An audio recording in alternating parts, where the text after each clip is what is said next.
The K63 wireless mechanical gaming keyboard from Corsair can connect to your computer via ultra-fast 1 millisecond 2.4 GHz wireless technology or low latency Bluetooth, and features per key blue LEDs, 15 hours of gameplay on a single charge, and genuine Cherry MX switches. It's lapboard ready too, so click the sponsor link in the description for more information. Excellent!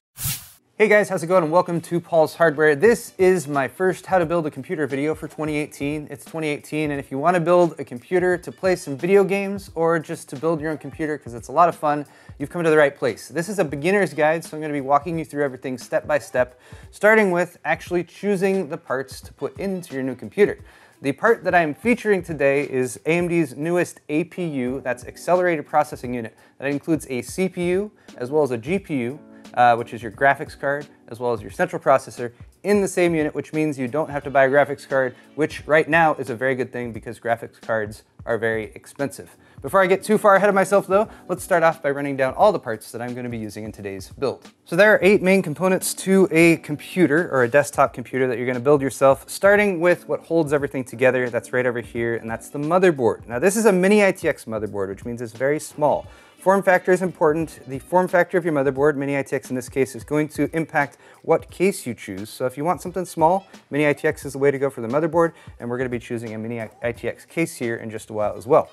You want to make sure that the sockets at the center here is compatible with your processor. So the socket we're using today is AMD's AM4 socket, and that is of course compatible with our AMD Ryzen 3 2200G APU, so it's going to slot in right there. You've also got some other slots in here for memory, for example, over on this side, as well as places to plug in power, as well as some connectors for storage, and we'll get into that as we actually start to build. Next up is our processor. So this here is our 2200G from AMD, and again, this is both a quad-core CPU as well as a graphics card, not a graphics card, but your graphics capabilities are integrated into that as well. This is a PGA or pin grid array processor, so there's a bunch of little pins on the bottom, and that's what slots into the socket on the motherboard, and they're very delicate, so they can be slightly bent. You want to try not to touch them with your fingers if you can. If you do bend them, don't worry, they can be bent back into place, but it's best just to be really careful with that so you don't end up actually bending them. Now your processor is going to warm up when it actually is in use, so it's going to want to be able to stay cool. For that, you're going to need a CPU cooler. AMD includes a CPU cooler. This is called the Wraith Stealth in the box. So you can use this, and that's what we're going to be using today to keep the price down, because $99 for the 2200G plus a cooler, hey, that's a pretty good deal. And you get a graphics card in there as well. Now you're also going to need some storage for your system, and we have a couple different options for that here. These are both SSDs or solid state drives. You can also use a mechanical drive, although mechanical drives are a bit slower. I typically only recommend those for mass storage right now. These are smaller, so here is going to be your budget-friendly option. This is a 240 gig SSD, and this is typically what I recommend for anyone who's building a new system. 240 gigs will give you enough space for your operating system, as well as some apps and games, and it's going to be nice and fast to keep your system very responsive. Might not be the same drive I have listed down in the video's description today, so just check down there. I'll have a solid 240 gig-ish drive that you can buy that will get the job done for you. Now if you want to upgrade and get yourself a lot faster storage, this is not necessary by any stretch for today, but the next generation of SSDs are going to look kind of like this. Kind of like a stick of gum, but this is an M.2 drive, which refers to the actual connector here. And the cool thing about that is it can actually mount directly to your motherboard. So this motherboard has an M.2 slot on the bottom. It is also an NVMe connection, so you want to double check and make sure that your motherboard has NVMe support. This would allow us to just connect that right there, give us some really fast storage, and of course I would need to cinch it down with the little screw right there. But these are of course much more expensive. So if you're just trying to get yourself up and running, you're not going to suffer too much, or in fact at all really, when it comes to practical performance by going with a more normal SATA SSD like this one, but just wanted to point out that M.2 drives are an option as well. Next up is going to be memory, and the memory that we're using today was specifically chosen so it can be compatible with our APU and our motherboard. So my recommendation for memory is, first off, brace yourself, because memory prices, just like GPU prices, are very high right now. It might be expensive for you to get your memory, but double check this compatibility support list from your motherboard manufacturer, and then choose memory that's 2933 as far as the speed goes, or faster. This is 3200 speed, but since your graphics is going to be using this memory as well, you want to make sure you have at least decent speed there. 2933 is kind of my starting off points. And as always, you can double check your motherboard's compatibility list for memory to make sure that whatever you get is going to slot into the motherboard and just work, and you won't have to mess around with a bunch of settings or that kind of thing. So that's 4 of our main components: motherboard, CPU, storage, memory. The remaining 3 are graphics card, case, and power supply. So for graphics card, I have one right here. It is a Vega 56, and let me just tell you guys that graphics card prices are really expensive right now. But that is why we're not gonna be using one in today's build, and that is one of the advantages that you get with an APU. Now, you're not gonna get the same amount of graphics card performance out of the APU as you would with a discrete graphics card, but the nice thing is you can use this system for now and then wait. And once graphics card prices hopefully come down, you've got a PCI Express by 16 slot down here at the bottom. You can buy a graphics card, slot it into this motherboard, and that is what we call an upgrade path. Now, the last 2 components are power supply and case, and I saved them for last. One, because they tend to have a little bit less of an impact on the actual performance of your system. So any reasonable power supply is going to be 80+ bronze rated or better, and there's lots of options out there. I believe the one we're going to be using today is an EVGA. This is an older one, so I'm just using that for an example. And then the last thing we're missing is a case. So like I already mentioned, Mini ITX is the form factor of our motherboard. We want a Mini ITX case to go along with that. And a case is where you can really kind of make your choice when it comes to aesthetics, because cases often are an aesthetic choice. People choose cases that they think look pretty if they're going to have their computer up on their desk or something like that. It should also be functional enough, so it should have airflow. And I think for today, I'm going to do things a little bit differently. We're going to take a quick field trip over to Fry's, and I'm going to see what Mini ITX cases they have there, and I'll pick one that I think looks good. Case in point, we decided to quickly stop and check the graphics card supply here at Fry's, and it looks like they're pretty much sold out. The 1080 Ti's would be down there for about $1,000. Here's where they're selling GTX 1060s for $400. And down here we have a few GT 730s and a GT 1030 that are in stock. So if you're looking for a mid-range or high-end graphics card, they're really nowhere to be found right now, which is why an APU is actually a pretty good choice. Hopefully, prices will drop at some point in the future. And then if you're building the system that I'm talking about today, you can buy a reasonably priced graphics card if they ever come back in stock, and then drop it into the system we're putting together. Let's check out cases though.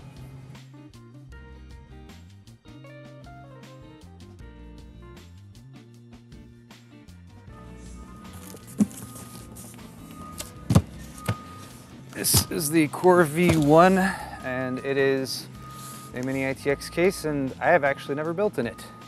So I think this will get the job done.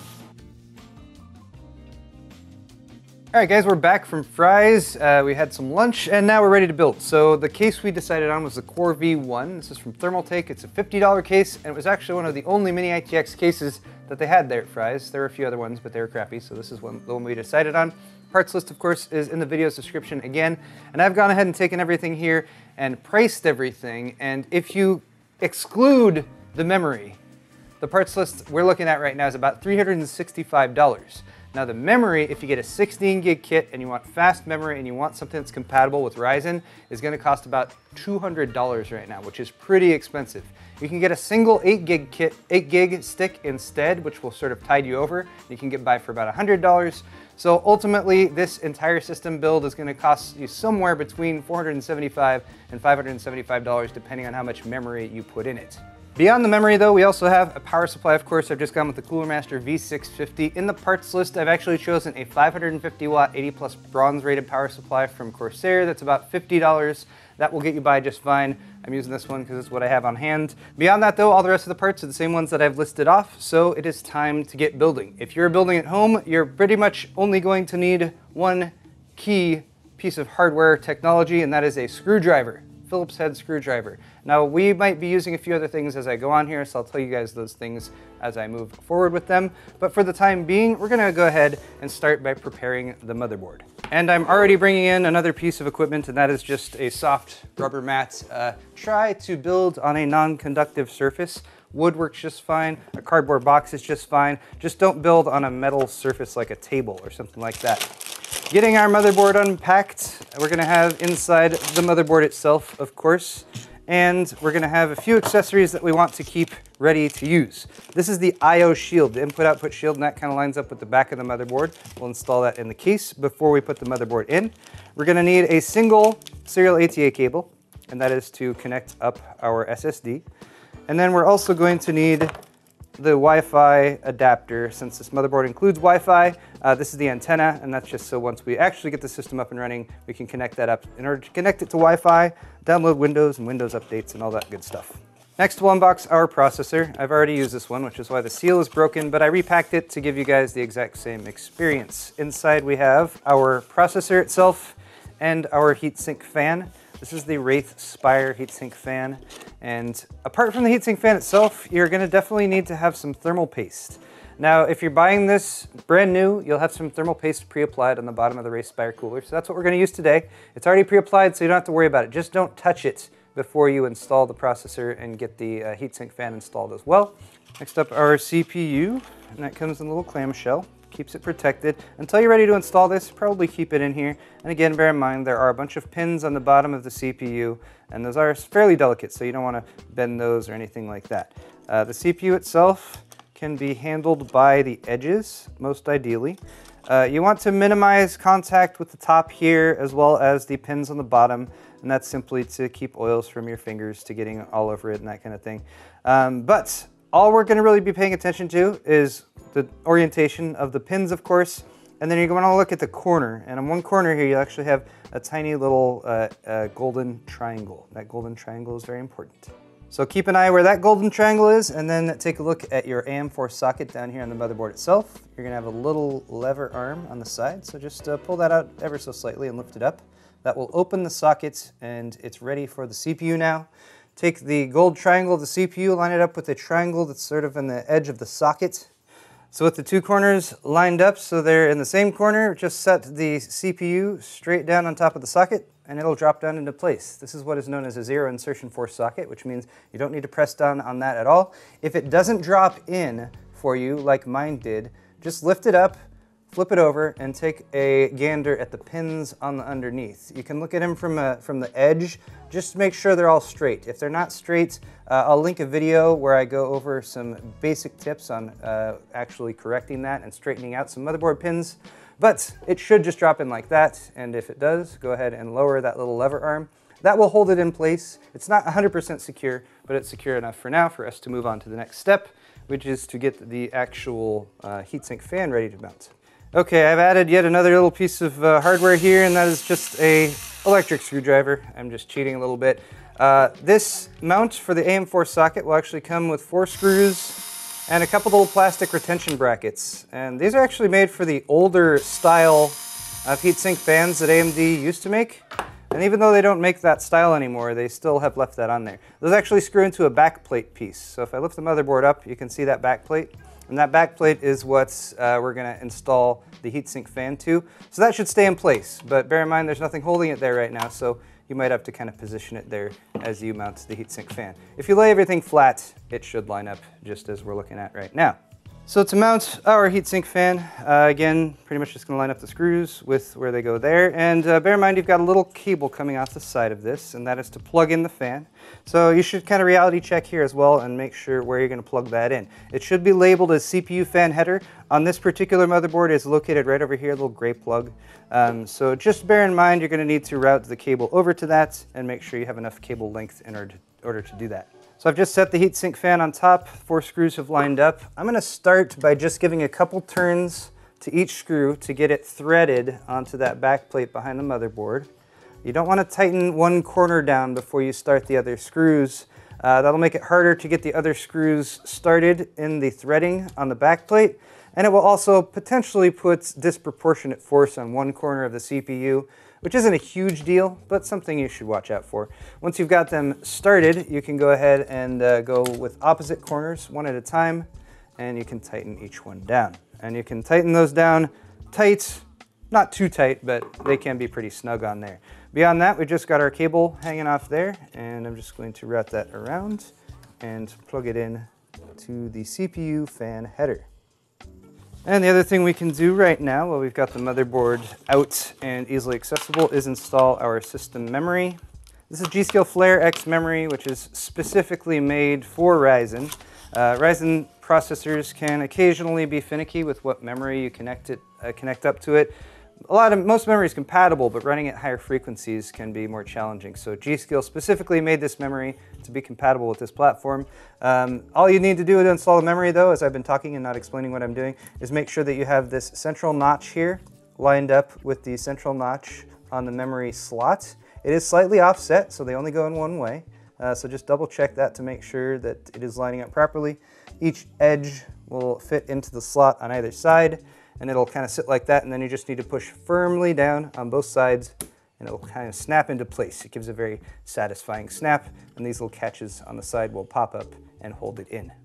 So our motherboard is pretty much good to go. We're going to set this aside and start working on the case.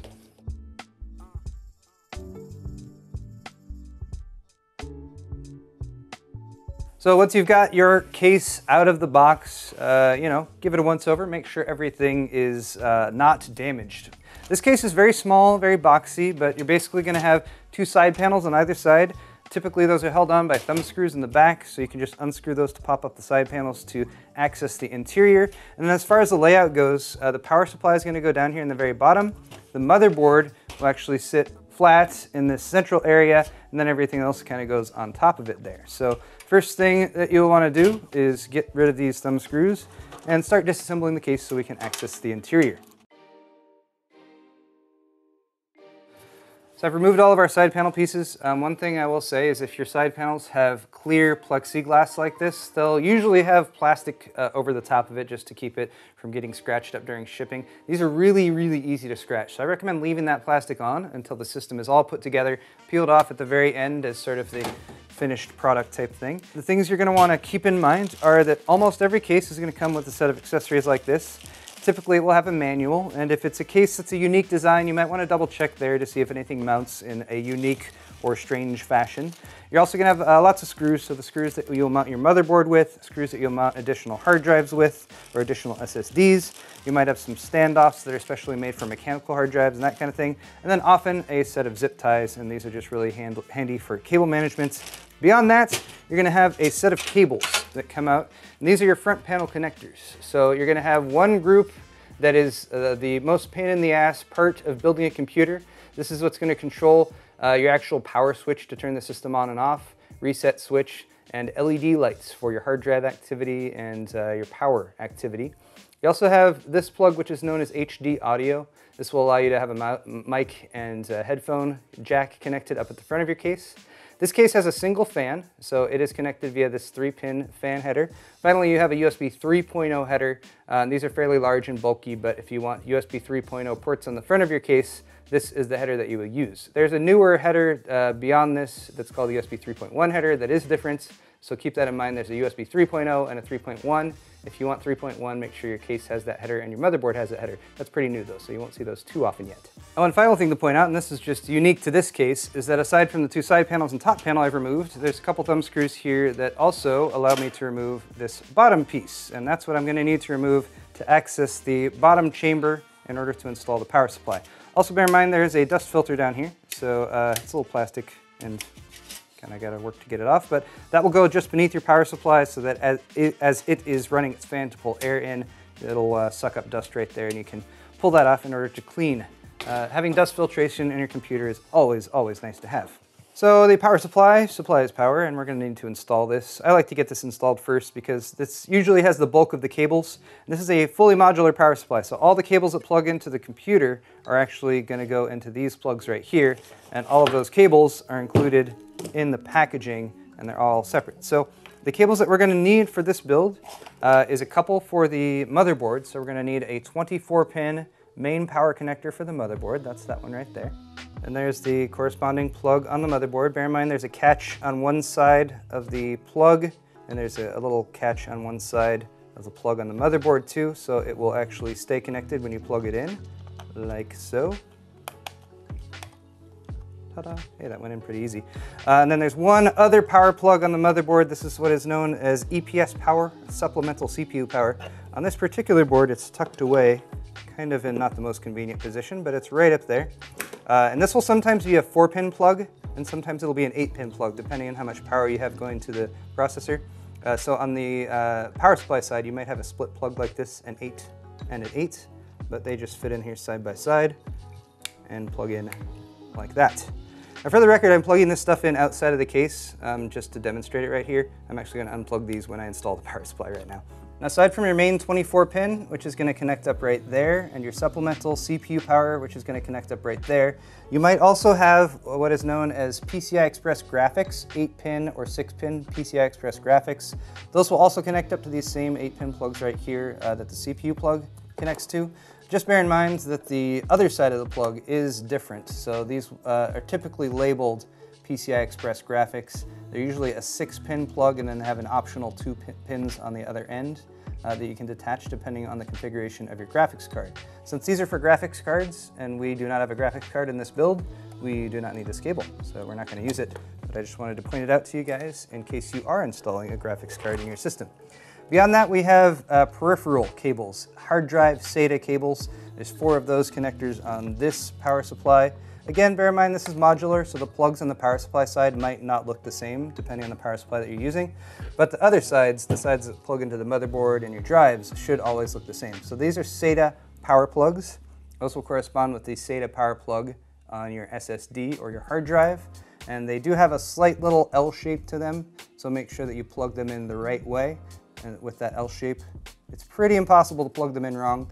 But bear in mind that the plugs are a little delicate, so make sure that you reality check that you're plugging it in the correct way. Beyond that, next to there, you have a data connector, and that's where your SATA cable will go. Since we're already showing this, I might as well also show the SATA cable. There it is right there. One end connects up to your hard drive or SSD, like that. And then the other end of that SATA cable would plug into your motherboard.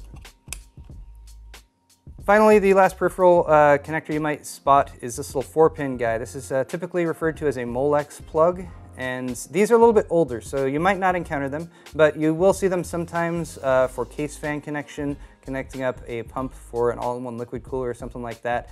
Just bear in mind that you might have an additional plug set in your modular power supply kit that allows you to connect up those connectors, but they won't always be needed. It just depends on what hardware you have in your system. All right guys, I've pretty much laid out everything as far as the parts and how everything is connected. Now what we have to do is get it all installed in the case, and then of course plug in those plugs into the plugs I just showed you that they plug into. I'm going to start off with the power supply just because that goes in the bottom down here, and for that purpose I've just flipped the case over entirely. And we'll drop that in like so. You can put your fan on your power supply facing down or facing up. I usually try to face it to where there's a dust filter. Since there's a dust filter right there, that's the way I'm going to face this.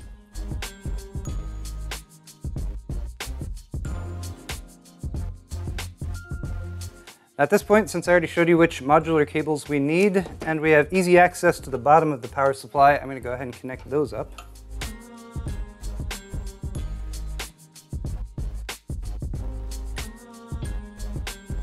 And now a move that I will probably come to regret, which is to reinstall this bottom piece. I probably won't need to access it down there again, but you know, if things get tight, I can always pull this back off. Now I've routed all these cables up here, kind of up. They're not where they need to be, but they're up here, so I can see what's what. And then at the bottom here is kind of where your motherboard will go, and there are 4 mounting points for this. 1, 2, 3, and 4. Bear in mind, since this is a mini ITX build, it's very small. If you're using a larger, like a micro ATX or a full-size ATX case, you might have 5, 6, 7, 8, or 9 standoff points. But make sure you have standoffs or the raised mounting points there. You do not want to mount the motherboard directly to the case. Forgetting standoffs is something, I don't know how common it is, but it's definitely something you want to avoid because it can damage your hardware if it's not done properly. Remember the IO shield? That lines up with the inputs and outputs on the back of the motherboard, so just like that, but it's got to go in the case. And for the case, make sure you have this little knockout part right here. If we line that up and apply pressure from the inside, it should pop into place. Depending on the quality of your IO shield, sometimes this can be challenging, especially if the metal is flexing or that kind of thing. Use the butt of a screwdriver from the inside to push it into place if you have any trouble. Now that that is installed, we shall take our pre-prepared motherboard with the CPU and heatsink fan and memory already installed, take that IO and line it up with the IO shield that you just also installed, and then your 4 mounting points should line up with the 4 holes in your mini ITX motherboard. Now, if you're looking at the screws that came with your case, you might notice that some have this kind of finer thread like on the right here, and some have the kind of rougher thread like on the left here. The standoffs for your motherboard may be either one, so it's good to reality check beforehand. I actually got it right on the first try. It was the rough thread. UNC 632. Okay, one more piece of hardware to put in the case, and then we just gotta plug everything in. This is a 2.5-inch drive, so most SSDs are going to be 2.5-inch drives like this one, unless you get an M.2 like I showed you guys at the beginning. And then you might have larger drives, 3.5-inch drives. Here's an example of one of those. These are much bigger, and they're usually mechanical drives, and they spin and they make noise and stuff like that. If you have one of those, it will be able to slot into a 3.5-inch drive mount. And this case happens to have two of those. These are held on by a little thumb screw.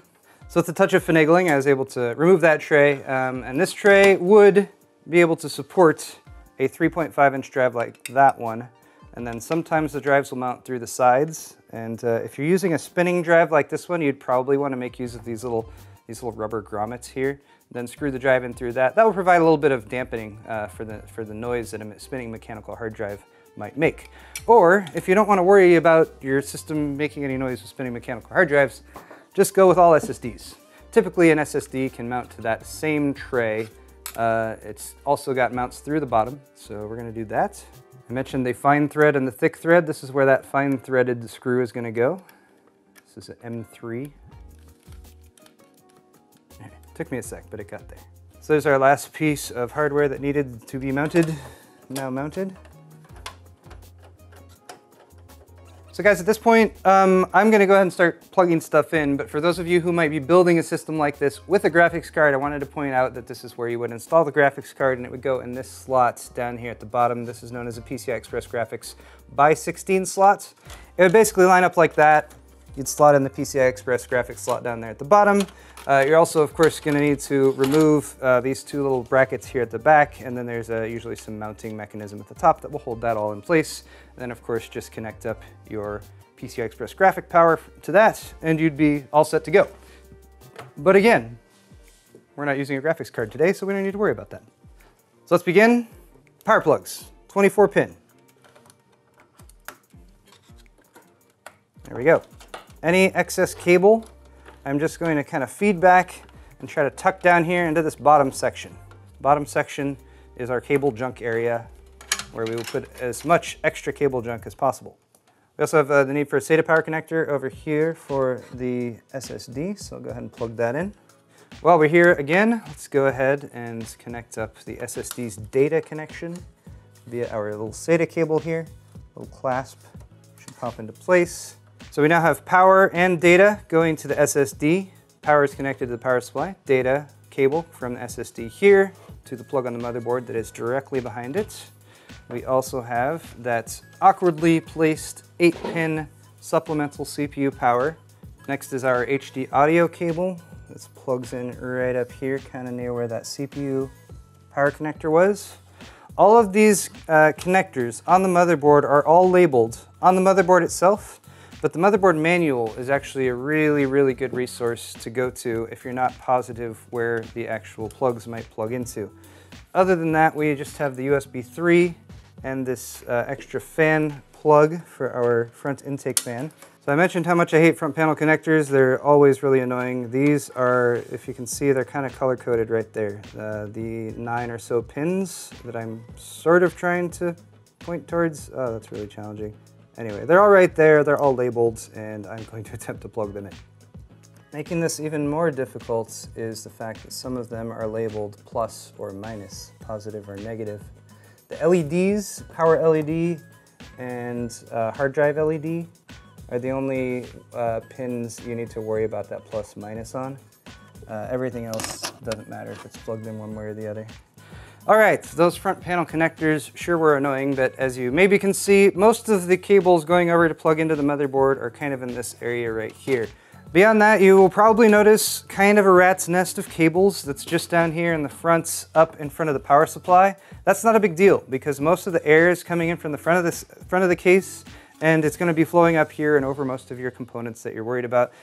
Beyond that, I can go ahead and start putting the panels back on. So here's the top panel. Now if you're a superstitious person, then you should not put this final side panel back on. Leave at least one side panel off until you've started the system up. Make sure it's up and running. And now, as far as I can tell, this computer is all put together. So I'm going to flip the switch on the power supply in the back, and then I will test the power switch right up here in the front. Fans spin up.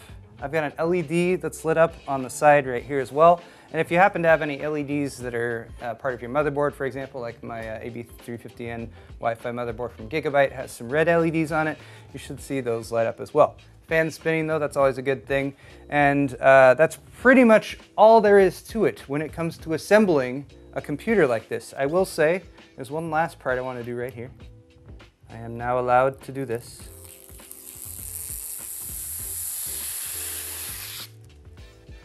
And with that, we have a functional gaming PC, and we didn't even have to spend $1,000 on a $250 graphics card. So that's pretty nice. I like that. Also, really like the fact that you could pop in a discrete graphics card to this system and upgrade it if they become more affordable in the future. I also like the fact that since this is an AM4 chipset motherboard, right now we've got a quad core in there. There's 8-core, like 1800X CPUs available for this same platform. So you could upgrade in the future to a system with a discrete graphics card and an 8-core CPU with 16 threads, which would give you a ton of performance for gaming and streaming, doing video editing at the same time. So a lot of versatility and flexibility in this system as well as this platform, which is why I was pretty excited that AMD was actually bringing these Raven Ridge APUs to market, especially learning that the 2200G is only $99 for the CPU and the GPU together in one. But guys, if you enjoyed this video, definitely hit the thumbs up button. If you're at a loss for what to do next, I will link my first 5 things to do with a new PC build in this video's description. That will take you to the next steps of getting Windows loaded, making sure your BIOS is set up correctly, making sure any drives that you add on there are set up properly as well. And there's a follow-up video where you can work on setting up Steam and getting your games loaded and that sort of thing too. Thank you so much for watching this video though, guys. Share it with your friends if you think that they would like to build a new computer like this as well. And of course, hit that thumbs up button on the way out if you enjoyed it. We'll see you guys in the next video.